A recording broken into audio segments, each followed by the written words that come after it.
阿旺啊，你说我该怎么办呢？辛辛苦苦做起来的店被小人抢了，唯一的亲人你还成墓碑了。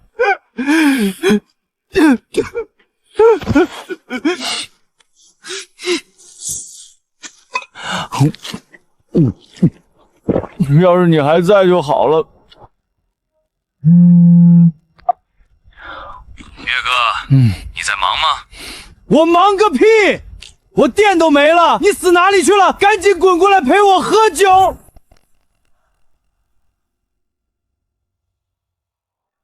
岳哥，我要饿死了！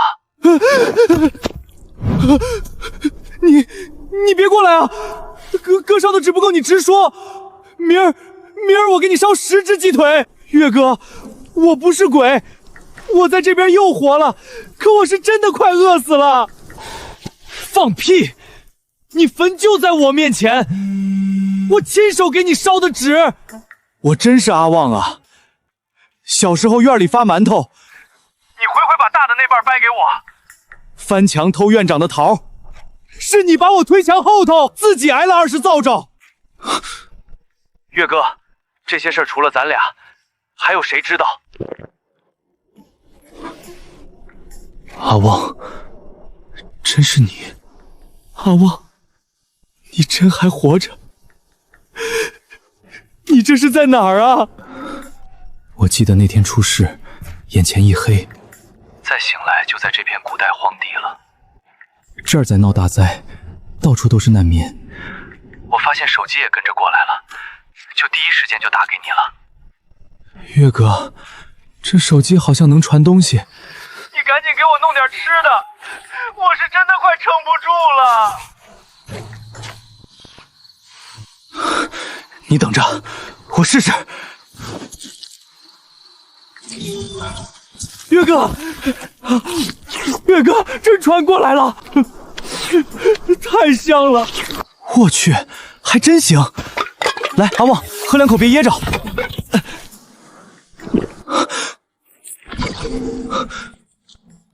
只能传东西。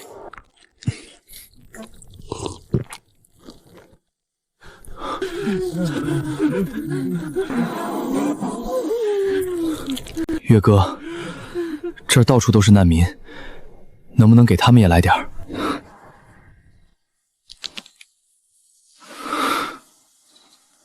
等着，哥给你传粮传锅，你把火先支起来，熬一大锅粥先，能多救一个是一个。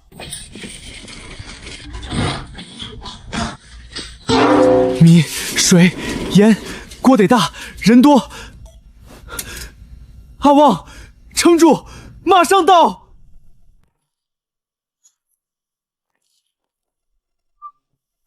阿旺，别在人前接，找个背人的地儿，东西出来的样子，谁也不能瞧见。记住，咱往后对外只有一个说法。小的。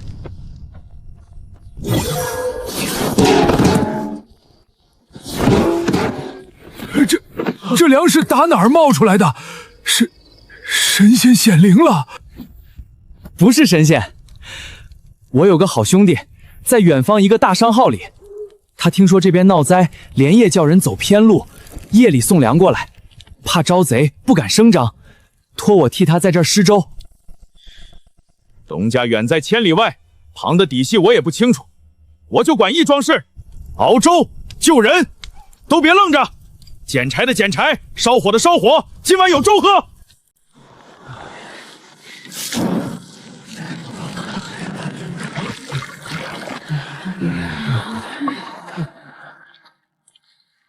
孩子先喝，老人先喝，慢点儿，烫。活菩萨，活菩萨！别跪，快起来喝粥，喝粥要紧，大家慢点儿，都有管饱。恩人大恩大德，没齿难忘。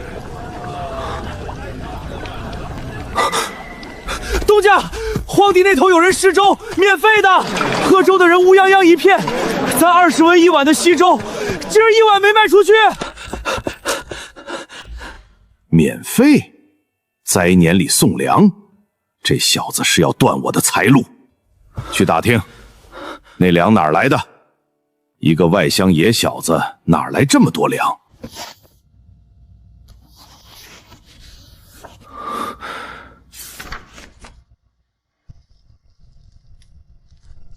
阿旺，这边粥能续上，可我手里的钱撑不了几天，米、锅、粮都得花钱。月哥，别为难自己，我这边能上。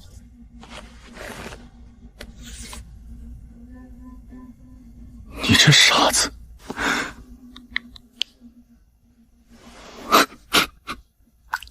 当年哥开临济，喊你来一起干，你死活不肯白占哥便宜，说攒够了入伙钱再来。你攒的就是这个，店都被人抢没了，你叫哥拿什么让你入伙呀？月哥，钱还在，手艺还在，人也还在，咋就不能入伙了？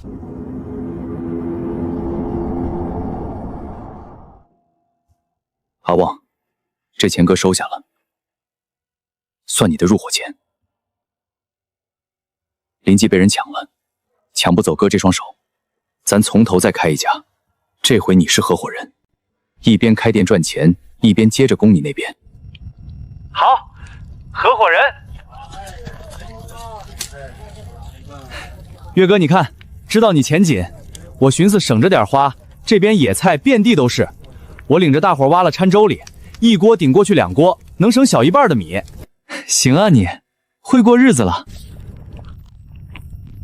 关键这玩意儿还挺好吃，就当饭前开胃了。等会儿，你扔一把过来，哥尝尝。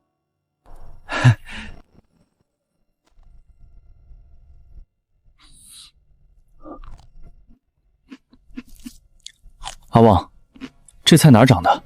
荒地里啊，撂荒的田埂子上一片一片的，没人要，没人种，这么好的地没人种。旱了好几年，能跑的全跑了，剩下的连种子都吃光了。拿啥种？没打过药，没催过肥，是真正的本味实蔬。哥干了这么多年餐饮，花大价钱都进不到这种货。哎，干净的好地撂着，一帮有力气的人闲着。阿旺，这要是正经种起来，你那边种，哥这边卖，流民有活干有饭吃，咱新店有别家拿不着的好货。这不是野菜，是咱新店的招牌。阿旺，昨儿说的正经种起来，哥说干就干。这是耐旱快菜，20来天就能掐叶吃。月哥，东西是好东西，可我心里没底。大伙饿成那样，你跟他们说20天后有菜吃，20天，怕是当场就有人把种子抢去煮了。所以不能光发种子，得立一条规矩：下地干活的当天就多领一份干粮。记住喽，他们不是为20天后的菜下地，是为今天晚上那份粮下地。菜是白赚的。这么一说我就明白了，干活当天就给粮，那谁还能不来啊？乡亲们，我手里这是菜种子，种到地里20来天就能掐叶子吃了。20天？今儿这关都过不去，谁等得起20天？东家，要不把种子磨煮粥吧？那也是粮食啊！都听好了，粥照常管饱，1天不停。但从今儿起，凡是下地干活的，当天多领一份干粮，干1天领1天，立马兑现。干今天的活，领今天的粮，不用等20天。对，力气换干粮，当天结账。20天后地里长出来的，算大伙白赚的。还说啥？地在哪儿？俺现在就跑！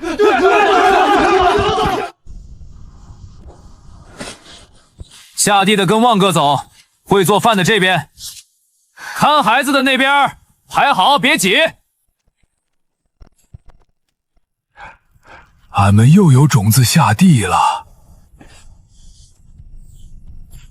岳哥，全种下去了。林哥，我听说你出来重新干，我来搭把手。这店怎么不挂林记的牌子了？挂不了，林记现在归鼎石了。林哥，那帮人真不是东西。当初赵鼎带着钱进来，说帮咱们扩店，所有店统一进货，我们还以为遇上好人了。结果进货的渠道一归他们管，好几家店的料就偷偷换成次的了。吃出了毛病，黑锅全扣你头上。可那明明是他们换的料，跟你有什么关系？你当时就没争一争？怎么没争？可料是从总仓发的，单子签字全是齐的，一翻全指向我这个店长。我嘴长在脸上，架不住人家证据捏在手里。那店怎么就成他们的了？出了吃坏人的事，股东一慌，低价就把店卖了。人家买的不光是店，连林记这块招牌都一起买走了。我想再用这俩字儿都不行了。林月那边什么动静？开了家小店，没敢挂林记招牌，街边铺子不起眼。哼，就这？要不要照老规矩断了他的货？这城里大半菜商的货从咱们走，他进料的渠道咱一句话就能掐死。再让那几个好写两篇，把他口碑做臭，跟之前一样。杀鸡用不着牛刀，林记那么大块招牌，我说换料就换料，说收购就收购，他连个水花都没溅起来。如今他丢了牌子，光剩一双手，一个没招牌的厨子，能翻起什么浪？如今大伙认的都是牌子，谁还认人？掐他踩他，反倒抬举他。盯着点就行，别让他把老客拉回去。等他自己撑不下去关了门，比我动手干净。东家彻底卖不动了。那野小子的粮查了20天，查出来路了没有？查不着，那粮跟凭空冒出来似的，既不见车马，也不见船，一点影儿都摸不到。小的寻思，他白送粮不收钱，这么烧下去，迟早把自己赔垮，咱等着看他笑话就是。可这20天，他不光没垮，还领着难民把东头那片荒地全种上了，眼瞅着菜苗绿油油一片，就快收头茬了。如今他那免费粥棚乌泱泱聚了几千号人，咱这20文的稀粥一上午没开张。免费施粥施了20天，还把荒地种上了，他这是要断我的财路，摆明了跟我作对。白送了20天，这口粥是把俺全家从鬼门关拉回来的。地里的菜眼看就熟了，往后还能顿顿添个菜，日子有盼头了。粥计20文一碗，清汤照得见人影。这边白送管饱，傻子才往粥计去。都有，排好队，管够。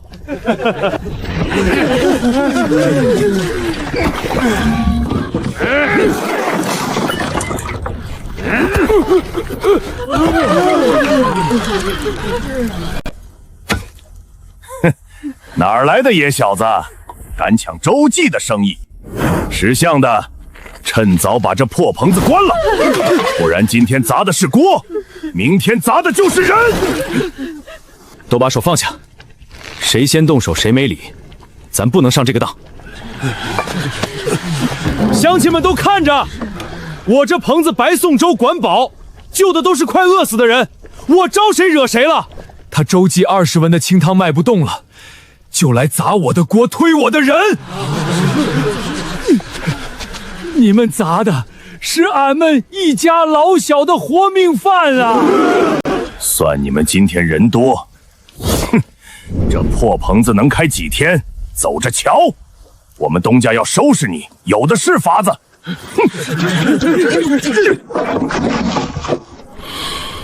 岳哥，他这话不像吓唬人，来硬的占不着便宜，怕是要使阴的了。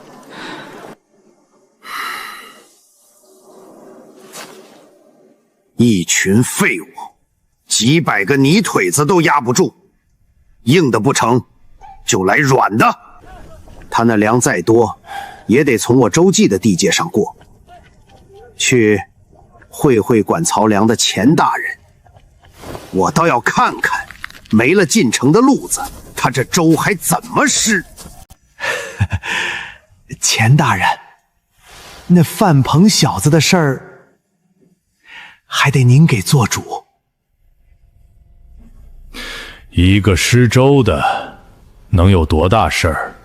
大人您不知道，他那粮邪门，我派人盯了20天，没车马进城，没船走河道，凭空就有粮有菜有锅，这不合常理。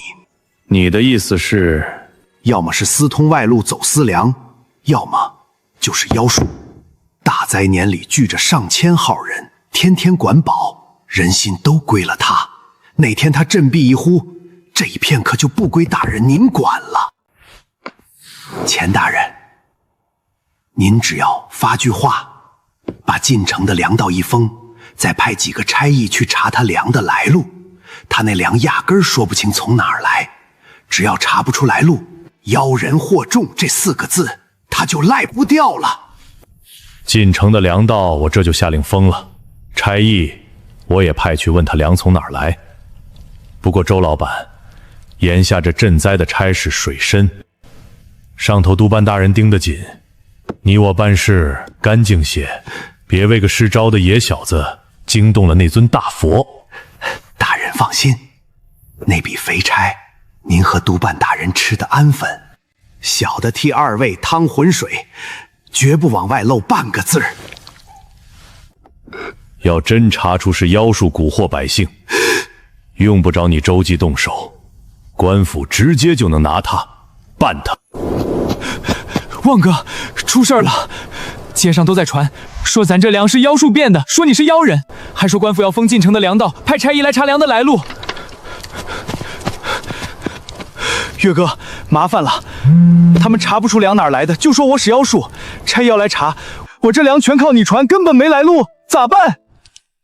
阿旺，听哥的，从今天起，对外就一个说法，这粮是远方一个大商号运来的。远方商号？对，就说那商号专走偏僻小路，挑夜里运粮，怕招贼，从不声张，所以没人见过车马大船。你呢，就说你只是替这商号在本地施粥办事的，东家远在千里之外，旁的底线你也不清楚。那他们在追问细的呢？你就一句话，我只管干活施粥，东家的事儿我不晓得，问不出花样，他们也定不了你妖术。记住，这粮是商路上运来的，不是天上掉的。远商粮路，我懂了。还有，手机绝不让第2个人看见，这玩意儿要是漏了，他们不光说你是妖人，是真敢一把火烧了你，听见没？听见了，这命根子我比谁都看得紧。都退后！差爷办差，谁也不许动手，不许围，咱站着理，别给人留画饼。哪个是阿旺？有人告你凭空变粮，妖术惑众，粮从哪儿来？说清楚。差爷，什么妖术？外头瞎传的。这粮是远方一个大商号运来的，专走偏僻小路，夜里运粮，怕招贼，从不张扬，所以没人见过车马大船。我就是替这商号在本地施粥办事的，东家远在千里外，旁的底线我也不清楚。连来路都说不清，就是心里有鬼。差爷，商队走偏路怕遭抢，本就不愿声张，这是常情，跟妖术不沾边。东家的底细我说不清，可这粥是真的，这菜是真的，救活的这几百号人也是真的。乡亲们，我说的是不是实话？差爷，这后生施了20天粥，救了俺们一家老小的命。他天天就在这棚子底下熬粥种地，哪有半点妖法？要是救命也算妖法，这天底下的好人就没法做了。差爷明察，他要真是妖人，俺们这些天天喝他粥的早该遭应了。可俺们好好的，娃儿也活下来了。岳哥，妖叔那顶帽子靠乡亲们作证摘下来了，就是周记不甘心，把粮道封了，放话要饿死咱。随他封去，反正咱粮不走道上。倒是有一桩躲不过，你那边人越聚越多，眼看奔着几千号去了吧？哥这手机一次就能传几10斤东西，先前180人还够分，这几千张嘴，哥就是不吃不睡的传，也填不满啊。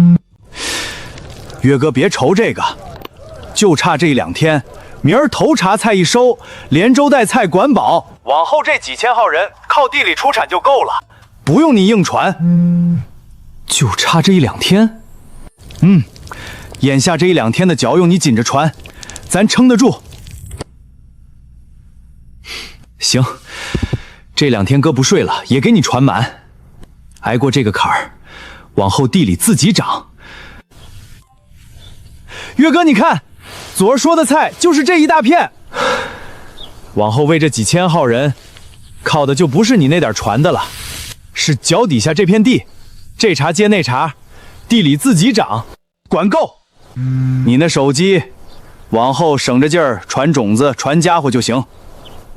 好，今儿把头茬菜收了，连粥带菜照常管饱，让周记看看，封了道，俺们照样饿不死。20天就长成这样，俺种了一辈子地，没见过这阵势。都别愣着，壮的下地割菜，妇道人家烧水架锅。今儿晌午粥管够，菜管够。还有个新规矩，从今儿起地溜出产了，壮劳力下地干活的，一碗只收3文，图个自食其力。老人孩子干不动的，照旧白吃管饱。前些日子不是白给吗？咋收上钱了？大灾救命白给，如今能自食其力了，收3文，图个心里踏实。慌什么？道封了几天了，那帮泥腿子该饿得啃树皮了吧？东家，没饿着，小的派人远远瞧了，那村里今儿晌午开了几10口大锅，连粥带菜，人人管饱。那菜水灵灵的，堆成山。菜哪儿来的菜？道封的铁桶一般，一粒粮也运不去。是他们自己地里长的，听探子说，皇帝全啃出来了。那菜邪性，20来天就能割头茬，割了还长，一眼望不到边儿。我封的是大道，可他的粮长在自家地里，我白封了，封1年也是白封。东家，那还去衙门递话把路解了不？解什么解？官面上的吏戒都戒了，白白撤了不是叫人看笑话。周路，你想想，那帮流民逃荒来的，身上裤子都不囫囵，可种子、铁锅、农具样样齐全，这些东西是哪儿来的？这小的也纳闷儿，粮断不了它的根，那就把它的根给我挖出来，去挑个机灵的，扮成辽民混进去，吃他的粥，睡他的棚，给我盯死了，粮到底打哪儿来的？是。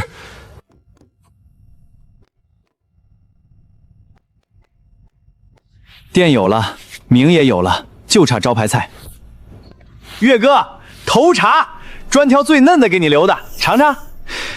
传过来。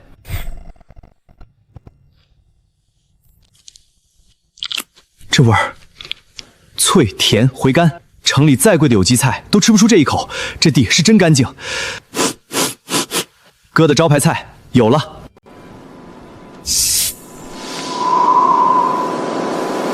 进去了，就一点点，阿旺，我好像能离你近一点了。林哥，真不挂林记俩字儿啊？老客认招牌的，认招牌的，迟早也得认味儿。咱不抢那块脏了的牌子，把味儿做回来，客自己会回头。那这月旺是啥讲究？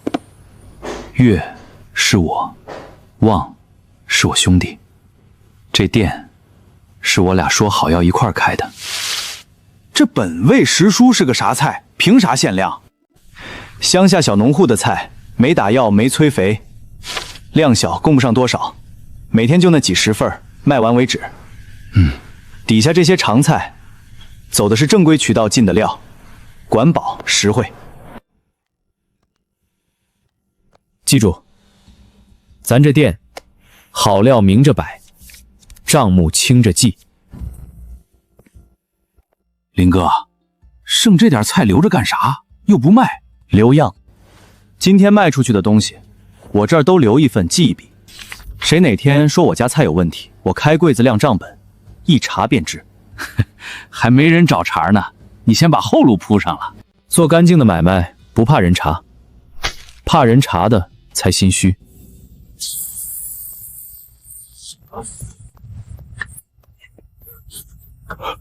就搁了点盐，咋这么香？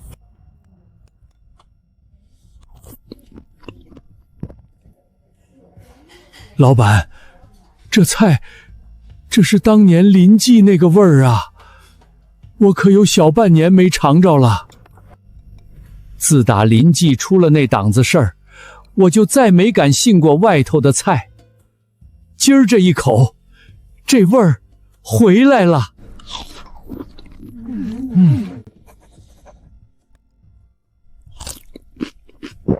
这蔬菜不对劲，这么干净的底子，城里可进不到。老板，你这本味时蔬哪来的料？乡下小农户直供，看天吃饭，量小，所以限量。行，这家店我记下了。林哥，刚那女的好像是个写美食评论的。哎，旺哥，您这又管饭又分活的，忙不过来吧？粗活累活尽管使唤我，我别的本事没有，就有把子力气。行啊，有力气是好事儿，先吃饱了再干。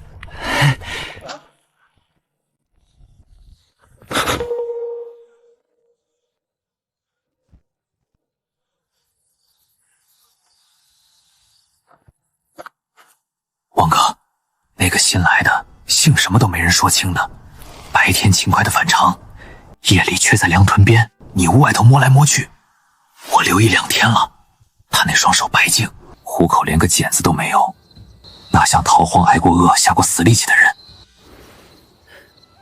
周记派来的眼线吧，明着砸场没占着便宜，就改派人来扒咱的底。想查清这粮到底打哪儿来，要不要寻个由头把他撵了？撵了他，周记还会再派第2个、第3个，防不胜防。不如把他攥在手里。他想看什么，咱为什么给他看？哪天用得上，他这双眼睛、这张嘴，反倒替咱办事。那我盯紧他，别叫他真摸到要紧地方。尤其我那间屋，盯死了，谁也不许进。别的，由着他吧。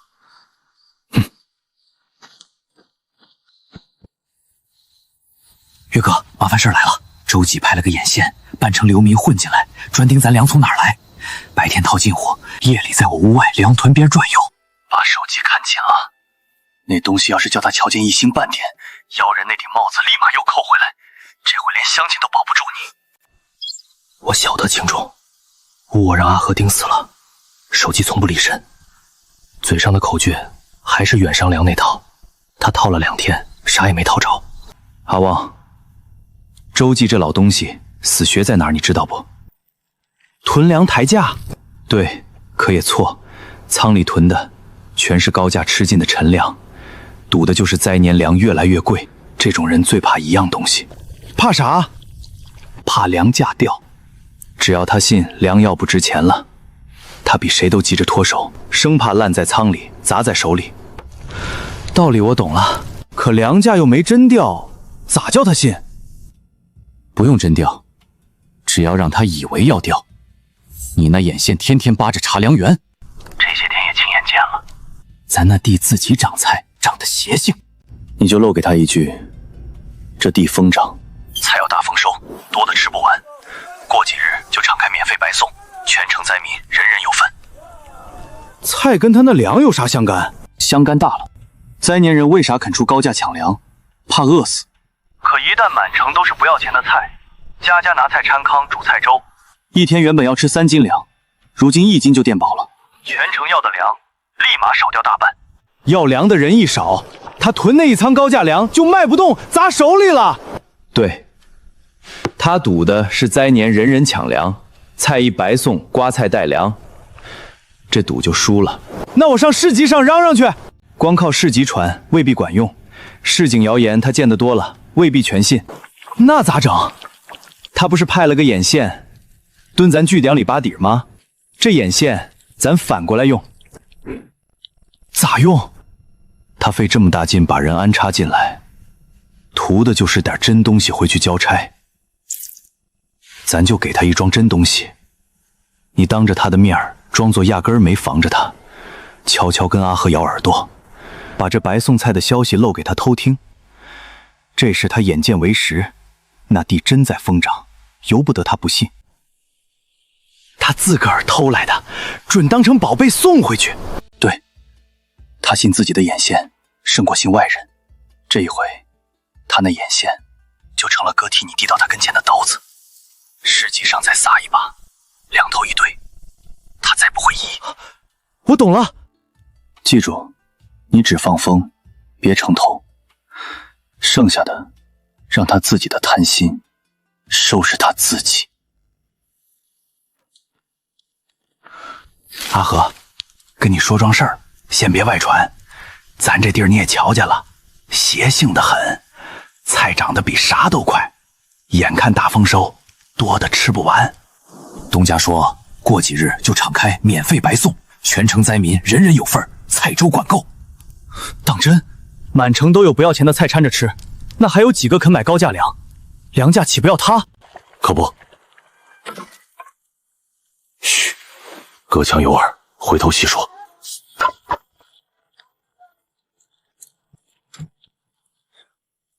你换身寻常衣裳，去市值人多的地界，把这菜要大丰收白送全城的话，不经意的散一散。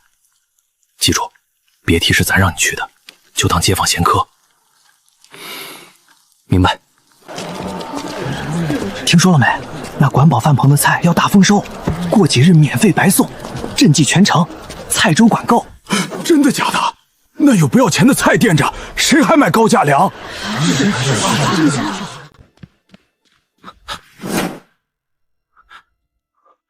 东家，那粮源，小的还是没撬开实底，他们口风死紧。可小的这些天亲眼见着了，他们那块地邪门，菜长得疯快。今儿又偷听着一桩要紧的，眼看大丰收，菜多的吃不完，过几日就敞开免费白送，全城人人有份。满城都是不要钱的菜，家家拿菜掺糠垫肚子，一天3斤粮的嚼用立马掉到1斤。我这满仓高价粮，谁还来抢？东家，街上都传遍了，说那饭棚的菜要大丰收，免费白送，赈济全城。里应外合，错不了了。要粮的人一少，粮价立马崩，到时候我想出手都没人接。不能等，趁着风声还没坐实，赶紧抛，降价。抢在那批菜放出来之前，把仓里的粮全换成现银。东家，降多少？跟着往下降，别人卖多少我比他还低，砸在手里才是真玩。周记放粮喽，平价，比往日便宜1半，走过路过别错过。买他的粮干啥？那头管饱饭3文1碗，还带菜，地里又自己长菜，谁还囤这个？再说那饭棚的菜眼瞅着就大丰收，白送了，他今儿降1半，明儿说不定还降，急啥？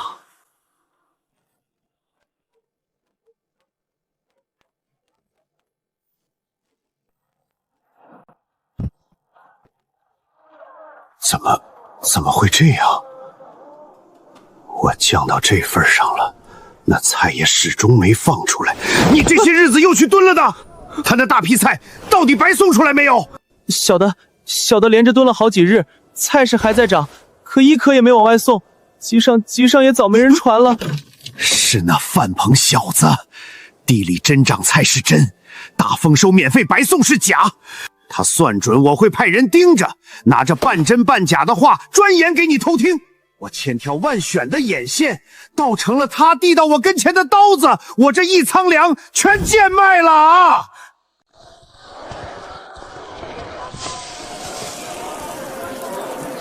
岳哥，成了，他自己拍的眼线，把他自己给坑了。白送的菜呢？你拍着胸脯送回来的消息，害我贱卖了一整仓粮。东家饶命！小的也是亲眼瞧见那地风场，亲耳听他们说要白送的。亲眼亲耳，我看你是叫那野小子拿话喂熟了，回来光我的吧。废物东西，滚！再让我撞见你，打断你的腿！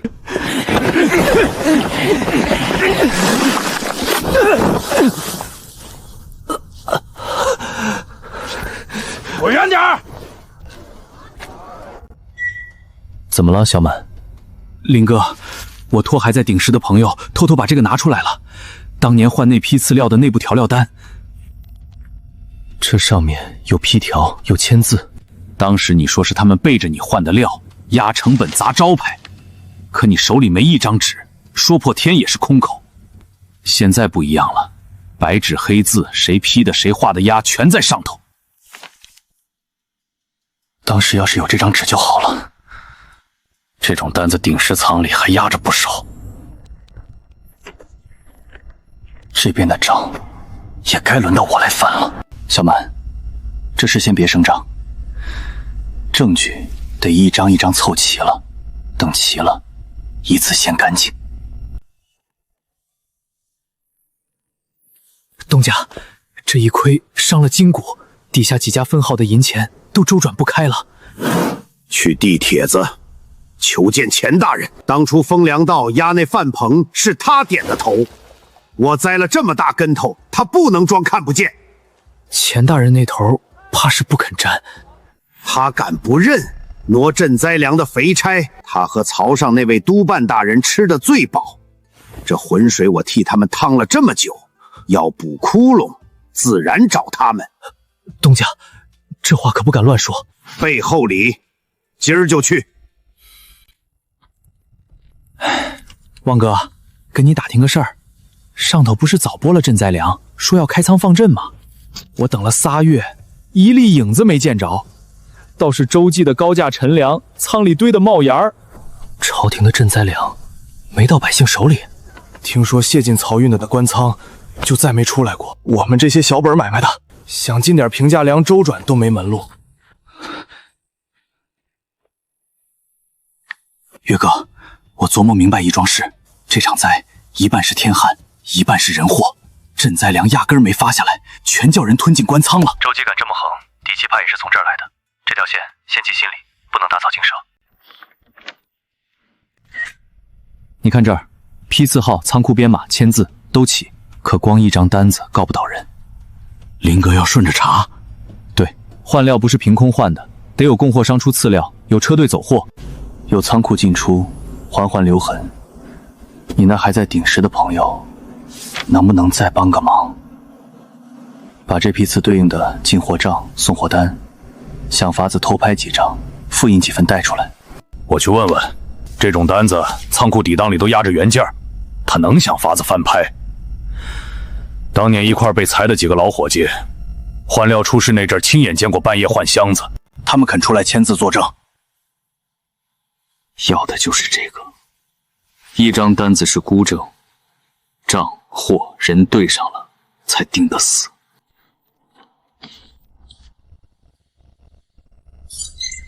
换料那家供货商，早2年就被鼎石收编了。林记不是头一个，赵鼎这套做过不止一回。周记那条线是阿旺一个人扛起1城人，这条线该轮到我把被他坑过的人一个一个找回来。一个苍蝇馆子，调味能干净成这样，这个老板到底什么来头？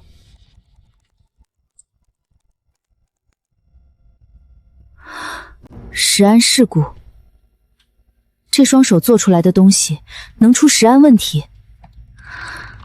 没有一篇报道提过具体是哪批料出了问题，也没有供货商被追责的记录，全责可连换了什么料都没写清楚，有问题。东家，钱大人闭门不见。他推三阻四，是要撇清我这只惹了祸的脏手。那咱怎么办？不能就这么垮。那范鹏小子的粮到今天还说不清来路，我去市集摆开了讲，告他囤积货重，来路不明，只要把脏水泼回他身上，人心就能拉回来一半。旺哥，我对不住你们，可周敬之把抛粮血亏全在我头上，打了我一顿撵出门，我现在无处可去。当初你扒我们的底，我没撵你，留着你就是想着有这一天。周记怎么囤粮，怎么使坏，怎么勾连钱大人，你原原本本说出来，替大伙出气，也替你自己讨个公道。我说，我全说。旺哥，人都齐了，不光是咱棚里的灾民，城里的街坊也来了，他们买周记的高价粮，一家老小的积蓄全刮干了。乡亲们，那范鹏的粮来路不明，指不定就是妖术变的。他聚拢这么多人，图谋不轨呀！周东家，你要算粮的来路，那好，今儿就当着全城的面，把账算个清楚。这位周东家，灾年里囤着满仓陈粮，20元一碗卖清汤，专挣大伙活命的钱，灾民买不起。城里的街坊呢，一家攒了几年的积蓄，全填进他那口黑锅里了。我家男人病着，买他1袋粮花了半年的积蓄，如今粮吃完了，钱也没了，连抓药的铜板都凑不齐。我们不是灾民，可以被他刮得干干净净。我这范鹏3分管饱，断了他财路，他先派打手砸我的锅，撞倒老人，砸不动就买通官员，封粮道，告我妖人，要饿死满棚的人。我就是周记派去范鹏的眼线，囤粮、造谣、勾连钱大人，桩桩我都经手过。周敬之挪不平亏空，就想着从大伙身上一刀刀刮回来。他抬价压市，我们这些小本买卖全叫他击垮。你们血口喷人！开仓，把他仓里剩的粮全拉出来，还我们的血汗钱！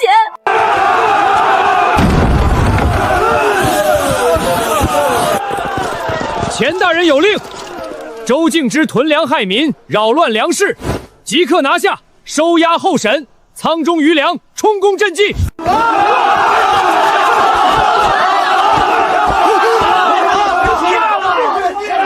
钱大人，周敬之，你可知罪？上头还有人，还有。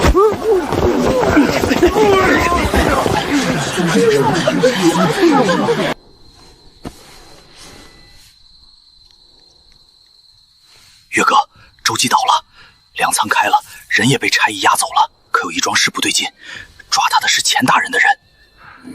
钱大人主动抓他？对，周敬之被拖走的时候喊了半句，上头还有人，叫差役无罪躲回去了。岳哥，钱大人不是在帮咱，是在灭口。杀人灭口比放着不管更说明那条线是真的。阿旺，周记是条死狗了，可咬着链子那头的手比周记狠10倍，账册人证一样都不能松。我明白，台前的清了，水底下那条得慢慢掉。周老板在牢里抱病了，石头都没让家里捡。东家知道的，我都知道。东家这下场，就是我的下场。烧了，我拿什么保命？这账是催命的，也是唯一能救我的。满城官面没一个干净的，能不怕官，还压得住周记的，只剩那个施粥的。望兄弟，东家被钱大人灭了口，我是下一个。这本账，周记替官仓转卖赈粮的每一笔，哪个仓过谁手，分多少银子，全在上头。我拿命换一条活路，你收不收？账我收，你的命我也保，但你得听我的。从今天起，你这个人这本账都得藏严实了，谁也不能知道你在我这儿。藏？钱大人要你死，是怕你这张嘴。可你这张嘴得留到真正能定他罪的人面前才值钱，在那之前，你得活着，账得干净。月哥，天上掉下条大鱼，周记的账房带着血账反水了。钱大人挪赈粮那条线，这下有人证有账册了。那就更得稳住。这条线掉的是大官，他活着才有用，把他给我藏死了，等真正管得了大官的人来，再放他出来。赵总，那家月旺起来了，本位师叔天天排队，老客一个个往回走。当初我说人认的是牌子不是人，可他连招牌都没挂，光凭一口味儿，把人一个一个挣回来了。是我看轻他了。那本位师叔城里进不到这种货，来路查不到。查不到，那就掐了他。城里大半菜商的货从我顶石走，让他们断了月旺的供。在他隔壁给我开一家店，菜价压到底，赔本也开半年。在喂饱那几个美食号写月旺的菜来路不明，吃着不干净。林哥，供货的几家今早全说没货，隔壁3天前开了家鼎食，菜便宜一半，网上一堆号说咱本位师叔来路不明，吃出毛病。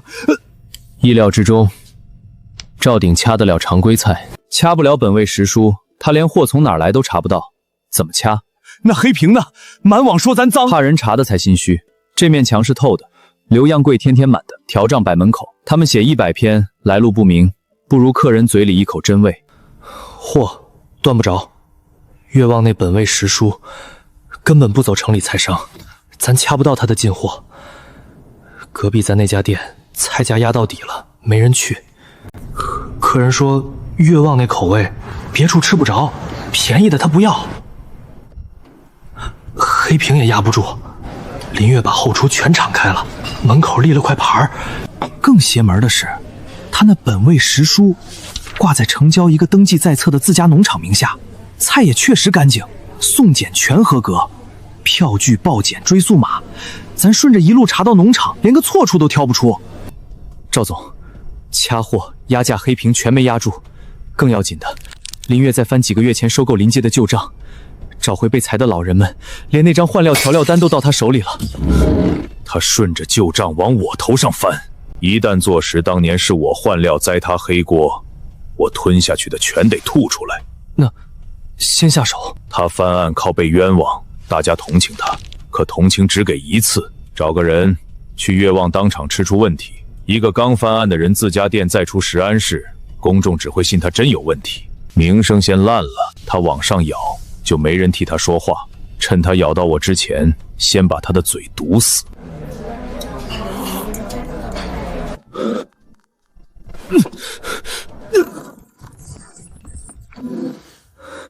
黑店，我吃了你家本味食蔬，上吐下泻，碗里还有这个。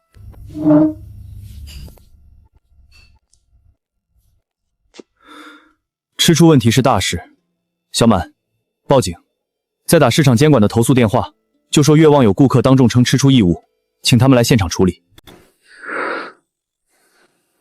警察、监管都在路上，今天当着所有人把他查清楚。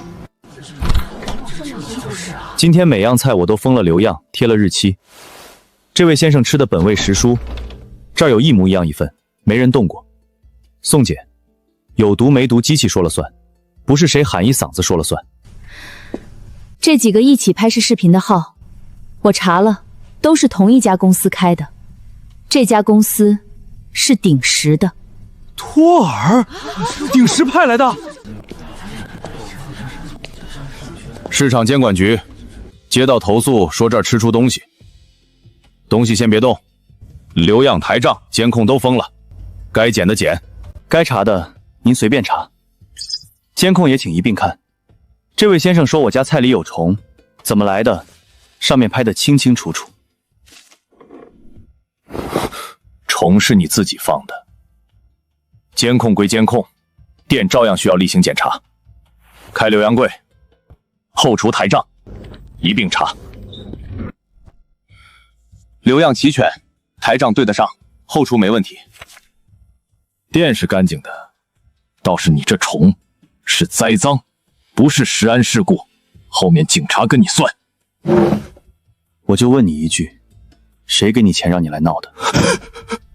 转账记录跑不掉，警察一查就知道。说，是不是鼎石？想栽我，结果自己被监控拍了个正着。这回是你们自己把把柄送上门。今天这场我全程录了，监控、土子、塞虫，背后那家关联公司，单这一条，鼎石就够喝一壶。不够。不够。今天这虫子是赵鼎慌了时的昏招。大伙看完，顶多骂一句鼎石真脏，骂完，林记当年怎么被换料栽赃、压价抢走，还是没人知道。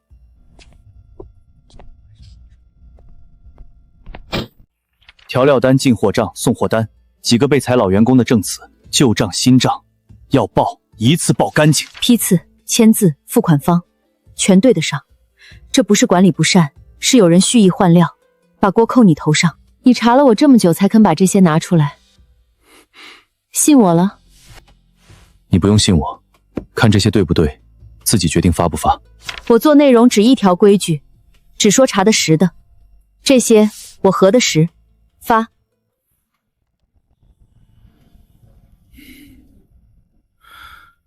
我在临记干6年，换料那阵儿是鼎石统一供货后，箱子被半夜调包，出了事全推林哥一个店长。我们几个被裁的，亲眼见过半夜换箱子，今天敢把名字签上，人证物证账，今天的监控4样齐了。原来当年是被陷害的，还想故技重施，当场抓包，监控加转账，铁证。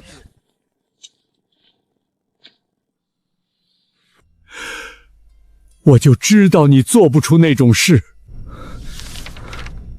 赵总，压不住了，旧账、监控、转账全爆了，热搜第一，监管立案了。一只虫子，一张破单子，怎么就把整个鼎石掀了？上回越旺那案，我们顺着托儿的转账，把鼎石的底翻了个遍。当年换料的批次、签字、付款，今天买通栽赃的转账，一并封存。鼎石涉嫌食安造假、商业诋毁、欺诈收购，即日停业调查。赵总，银行一听被查，今早就发函抽贷，长期供货合作的电话全打不通。当年被咱一样手段击垮的那几家店，联名把咱告了。墙倒众人推，我这盘子是自己先塌的。这店早不是林月的了，谁还敢进？林哥，鼎石撑不住了，要把临记门店和招牌低价甩卖，急着脱手套现。脱手？没那么便宜。这不正是把店买回来的好机会吗？买回来那就是认了，他卖的正当。可几个月前这桩收购是怎么来的？赵鼎先换料，造食安手纹，把口碑打崩，股东一慌，几乎白送的价卖给鼎石，本就是骗来的。苏婉，把当时那桩收购的来龙去脉，连同换料栽赃的证据，一并交给陈科。我要的不是花钱接盘，是认定这桩交易从头就是欺诈，依法撤掉。林记不是我买回来的，是他本来就该还给我。经查，鼎石当年以换料、造谣手段压价收购临记，构成欺诈，依法撤销交易。食安造假、商业诋毁数罪并罚。林哥，我们回来了。骗子俩字，今天正式从林记身上摘了。阿旺，林记，哥拿回来了。早说过，抢不走你这双手。我这边的账清了，你那边压着镇灾粮的大鱼，该收网了。林哥，林记的牌子挂回来了，那岳望那头往后咋办？2块招牌，你一个人顾得过来吗？林记，我要回来的是他的清白，不是这块旧门脸。这店的根，这帮老客，交给你和大伙，把当年那个味儿守住，让认招牌的人慢慢认回这双手。林哥放心，林记交给我们，岳望我自己守着。那店是我跟我兄弟说好要一块开的，少一个字都不成。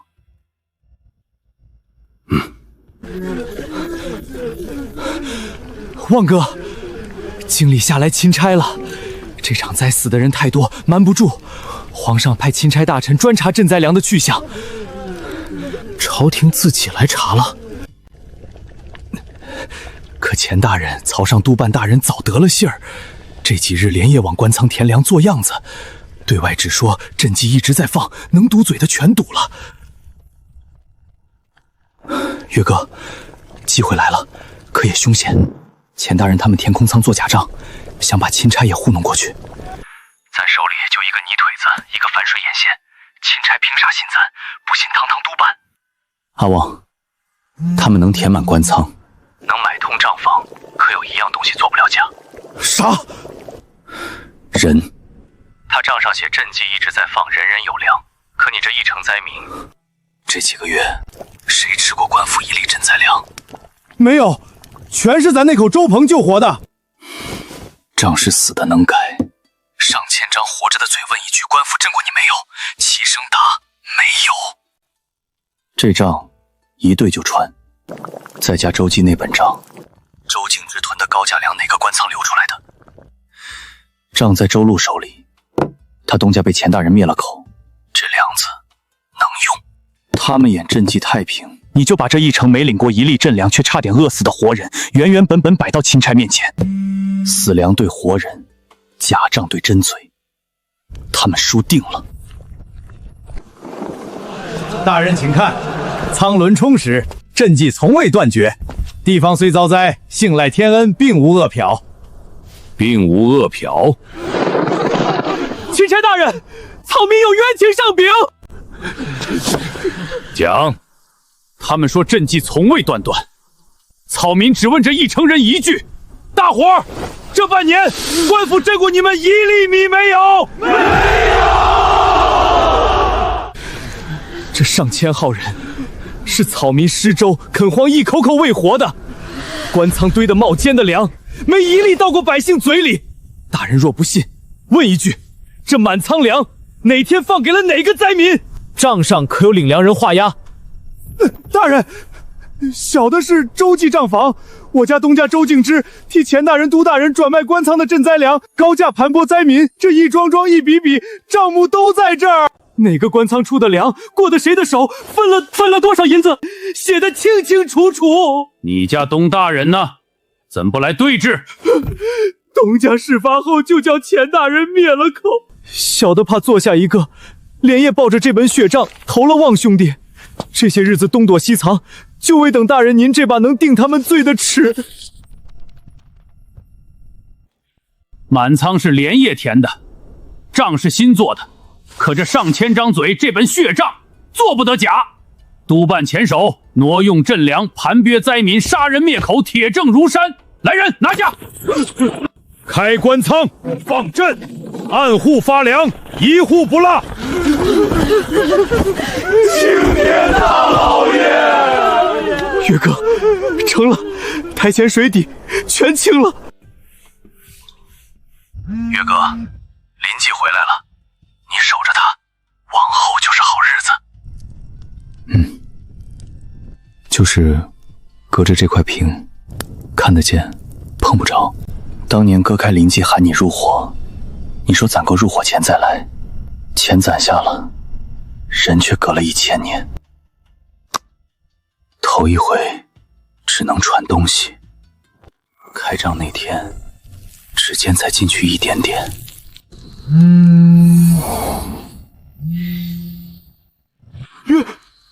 月哥，当初只能递个东西过去，这1年两头的事一桩桩一块扛，一锅锅饭一块熬，像是把这个手机一点一点撑成了门，进得去，出得来。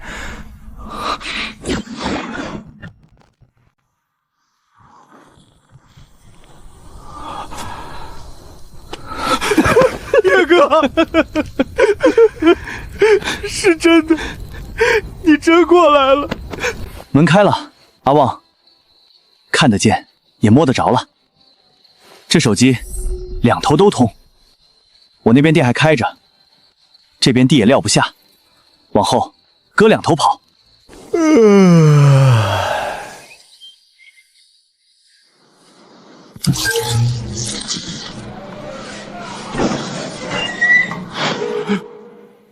林哥，你昨儿打烊后人就没影了，我找一宿。回了趟老家，小满，越王往后还是老规矩，账目清着记，好料明着摆。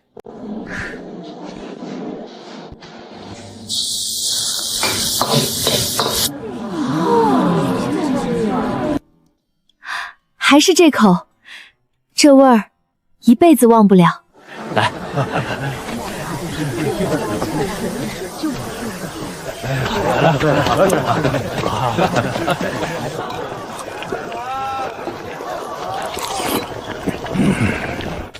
来的正好，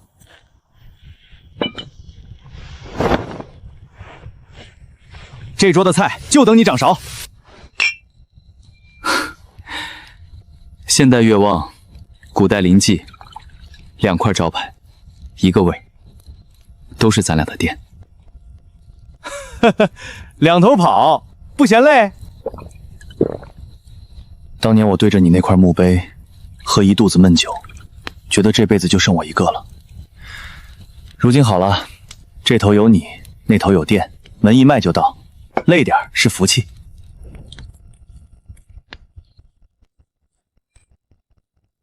合伙人1人1半，1人1半。